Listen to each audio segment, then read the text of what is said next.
I was watching this cut with Laura Ingrams, and it goes into the vice president over in, I believe it's in Munich, and he's addressing these big shots, these money mongols, men and women of power, and he's pretty much saying that the focus on what the people need and what they want, and it's a crock of sh at the bottom line. All these guys are stealing, man. They all stealing. But check out the looks on their faces. She caught this pretty good. Check out the look on the faces of the men that's sitting in the audience. Check it out. Check this out. I found this very comical. Needs and concerns of your own people. That's what Donald Trump's doing here in the United States. The European leaders need to do the same thing. So they want. So he's trying to create a model in Europe that's, pretty much playing out here in America with Donald Trump. I wanted him to speak about Russia and China, and the threat here is not so much Russia and China, it's yourselves and your own approach to these issues. But I think my favorite part of the speech was when the cameras panned to the audience, the face of the elites that were used to getting their way and taking us all for fools. We may disagree with your views, but we will fight to defend your right to offer it in the public square, agree or disagree. Look at their faces. These are all thieves and robbers that people look up to. They get the best flights and Lear airplanes, and they eat the best foods, and they have people serving them like they're kings. They live like kings on this earth.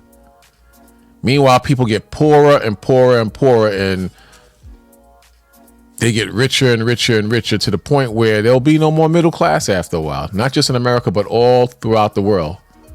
And they make it seem as though they don't know what's going on. The economy is just falling apart. But just like in America, I guarantee you, they are stealing the money.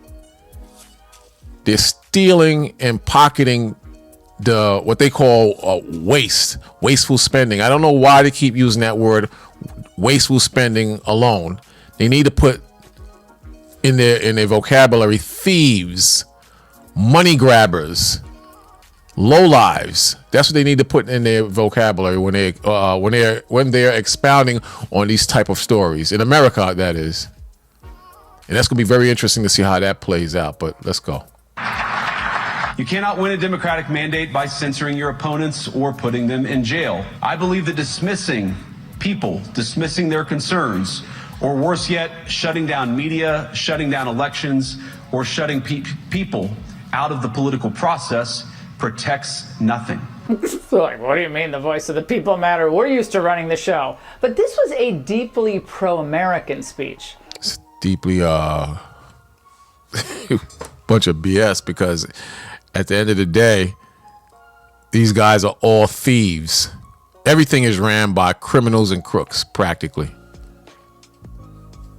And it's going to get worse. I predict, and I believe that in the end, something mysteriously is going to happen in this country to offset what this man is doing. This man meaning Trump.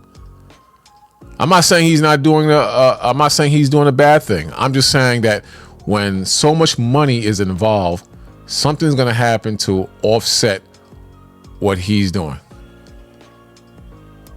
I mean, I could be a fool. Maybe I'm wrong, but let's see what happens in the months, perhaps even the years to come, because we're talking about billions and billions of dollars. Billions of dollars. The Most High says in James 2 verse 5, it says, "Hearken, my beloved brethren, has not the Most High chosen the poor of this world rich in faith?" What faith? What faith do the poor have, or what do they have left to look up to? The faith in who they call Christ.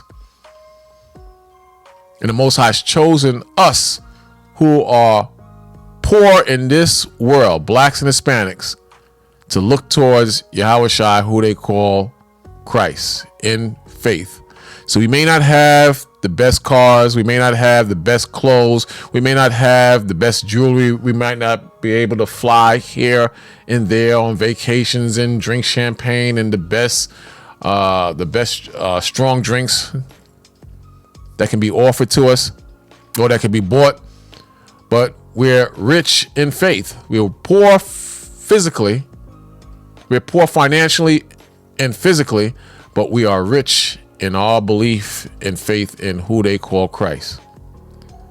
Then it says, "In heirs of the kingdom, which has been promised to us." We are the heirs of the kingdom. And it says, "which has been promised to them that love him." See that?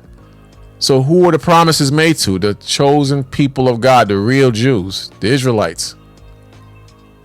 You understand? Then it says, "But ye have despised the poor.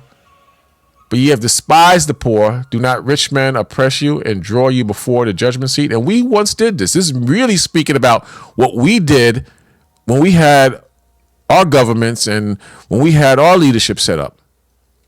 Now, another nationality of people have their foot on the necks of the children of Israel today. Outsiders, heathen. So the same way the Most High promised us the kingdom of heaven, the Most High also told us what would befall us if we turned away from his commandments. And now you have other men ruling over you. But nonetheless, you're poor, you're suffering financially and on a physical level, but you are rich in faith. So keep going forward and watch what's happening to the enemy, as well as our people who believe and trust in the enemy. Very interesting. I'm out.